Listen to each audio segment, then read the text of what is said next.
आज हम वीडियो में बात करेंगे पैदाइश के फ़ौरन बाद जो है वो खून का पड़ना। अब ये अगर पैदाइश किसी सरकारी हॉस्पिटल में हुई है या प्राइवेट हॉस्पिटल में हुई है या वहाँ पे हुई है जहाँ पे कोई डॉक्टर या एलएचवी या कोई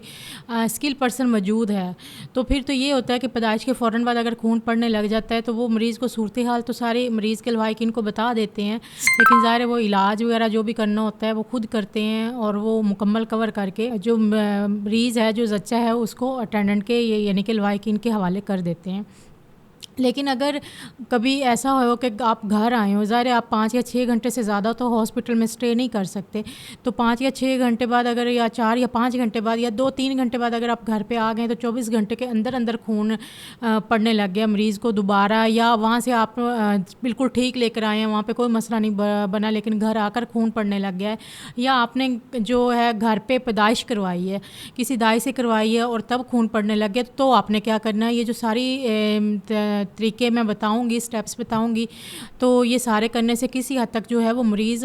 संभल जाता है और इससे ये होता है कि मरीज़ की जो जान है वो बच जाती है। अब करना क्या है कि अगर तो आपने घर में अगर आप आए हैं ज़च्चा घर में, तो बच्चे की पैदाइश हुई है या हॉस्पिटल से लेकर आए हैं, उसे खून चलने लग गया है, तो फ़ौरन आपने ये करना है। अच्छा, और वो खून ऐसे चलेगा कि आपको जो चारबे के नीचे तालाब लग जाएगा, या बार बार वो जो है वो जो पैड रखे होते हैं, जो कपड़ा रखा होता है वो तब्दील कर रही है, या पेशाब की तरह जैसे है वो खून आ रहा है, तो सबसे पहले आपने मरीज़ का जो सर है वो नीचे कर देना है, मतलब उसकी जो तकिया है सर के नीचे से वो निकाल देना है, और टांगों वाली साइड जो है वो ऊंची कर देनी है, चार पाई के जो पाए हैं उनके नीचे ईंटें वगैरह दे के।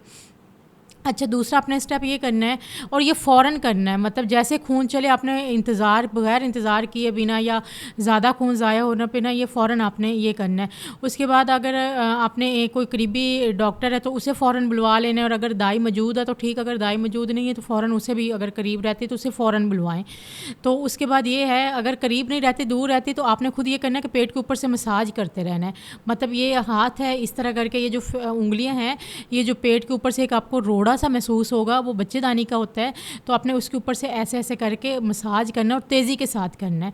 अच्छा, उसके बाद जैसे दाई आएगी उसे कहना है कि आपने अंदर अंदर हाथ डाल के चेक करें अंदर बच्चेदानी को कि कहीं अंदर कोई पीस वगैरह तो नहीं रह गया, ये बच्चेदानी का मुंह तो खुला हुआ नहीं रह गया। अगर तो पीस वगैरह अंदर है उस वजह से खून पड़ रहा है, तो जैसे वो पीस वगैरह निकलते हैं, क्लॉटिंग वगैरह जो लोथड़े होते हैं वो निकलते हैं, तो खून फ़ौरन रुक जाता है। और अगर बच्चेदानी का मुंह खुला हुआ रह गया तो फ़ौरन जो है, जब आप मसाज करेंगी, आप ऊपर बर्फ़ की टकोर भी कर सकती हैं बच्चेदानी के ऊपर, तो अगर आप मसाज करेंगी तो उससे ये होगा कि जो बच्चेदानी जो रिलैक्स हो गई है, जो वो अपना काम सही तरीके से नहीं कर पा रही थी, तो वो फ़ौरन जो है अपना असल काम करने लगती है, यानी कि उसका मुँह जो है वो बंद होने लगता है। जैसे अंदर से पीस निकलते हैं और बच्चेदानी का जो मुँह बंद होने लगता है, तो खून जो है वो काफ़ी हद तक रुक जाता है। आपने जो बंदा डॉक्टर को बुलवाने के लिए भेजा हुआ था वो आता है, तो उसे फ़ौरन उसका बीपी चेक करवाएं, और साथ में उसे कहें कि फ़ौरन जो है वो खून रोकने वाला जो है वो इंजेक्शन लगा दें। और ये सारे काम आपने 5 मिनट के अंदर अंदर करने हैं, जितना जल्दी को करेंगे उतना बेहतर है, नहीं तो मरीज़ की खुदा न खास्ता ज़च्चा की जो है वो जान जाने के भी अमकानात इसमें होते हैं, क्योंकि जैसे खून ज़ाया होगा वैसे भी हमारे जो गाँव वाली ख़ास तौर पर फ़ीमेल होती हैं उनमें इतना होता ही नहीं है, उसमें ब्लड की पहले कमी होती है, वो इतनी अनीमिक होती हैं। एचबी उनका अगर चेक करवाया जाए तो कितना आता है जी, 7, 8, 6 ये एचबी उनके होते हैं, और वो भी पूरे 9 माह अल्लाह ताला ने इसलिए दिए होते हैं कि उनको वो अपनी तैयारी कर लें। लेकिन मोस्टली लोगों के जो है वो ज़्यादातर जैसे आती हैं 9वें माह आती हैं, 8वें माह आती हैं, पहले भी हों तो उन्हें कहा जाता है, बार बार कहा जाता है कि खून का जो है वो अपना टेस्ट करवाएं, लेकिन वो बस नहीं करवाती जी, कोई है नहीं है, दूर है, ये है, लेकिन एंड पे वो इनके साथ मसले मसाइल इस तरह के बनते रहते हैं। और इसकी वजूहत क्या होती हैं? इसकी मेन वजूहत ये होती है कि अगर बीपी बहुत ज़्यादा हाई हो तब भी ये मसला बन सकता है, और मरीज़ अनीमिक हो, मतलब उसमें खून की बहुत ज़्यादा कमी हो, 6, 7, 8 पे एचबी हो, तो भी मसला बन जाता है। अगर बच्चेदानी के अंदर पीस रह जाएं,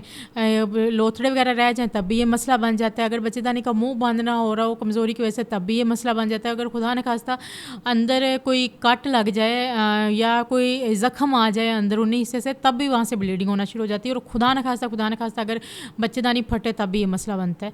तो लिहाजा जो ये कुछ चीज़ें अगर आप करेंगे तो इससे मरीज़ जो है वो बहुत जल्दी जल्दी रिकवर हो जाएगा। और साथ में ये है, फिर भी अगर मरीज़ बहुत ज़्यादा कमज़ोर है, अगर आराम मरीज़ को आ रहा है, मुकम्मल उसे ब्लड वगैरह उसको नॉर्मल हो गया है, कोई इतना ज़्यादा नहीं पड़ रहा, तो भी कोशिश करें कि उसको ले जाके एक दफ़ा हॉस्पिटल लाजमी चेक करवाएं। अगर उसे खून वगैरह लगना हो तो वो लगा देंगे, लेकिन ये नहीं है कि आप घर में लेके उसे बैठे रहें। और हाँ, अगर एक दफ़ा आराम आ गया, कोई आधा घंटा गुजर गया, घंटा गुजर कर आपको लगता है कि ये दोबारा मसला फिर से शुरू हो रहा है, या मरीज़ को ब्लड की बजाय अंदर से लोथड़े आने लगते हैं, तो भी आप बगैर इंतज़ार किए, आप देर किए, फ़ौरन जो है वो मरीज़ को करीबी हॉस्पिटल लेके जाएं, ताकि मरीज़ की मुकम्मल जो है उसका चेकअप हो जाए। इंसानी जान बहुत कीमती है, तो इस तरह जो है वो अपनी मरीज़ को आप केयर कर, घर में कुछ जो स्टेप्स बताएं वो घर में रह के आप मरीज़ की केयर कर सकती हैं। उम्मीद है आपको वीडियो पसंद आई होगी। अगर कोई भी सवाल है तो आप कमेंट करके पूछ सकते हैं। अपना बहुत सा ध्यान रखिएगा। अल्लाह हाफ़िज़।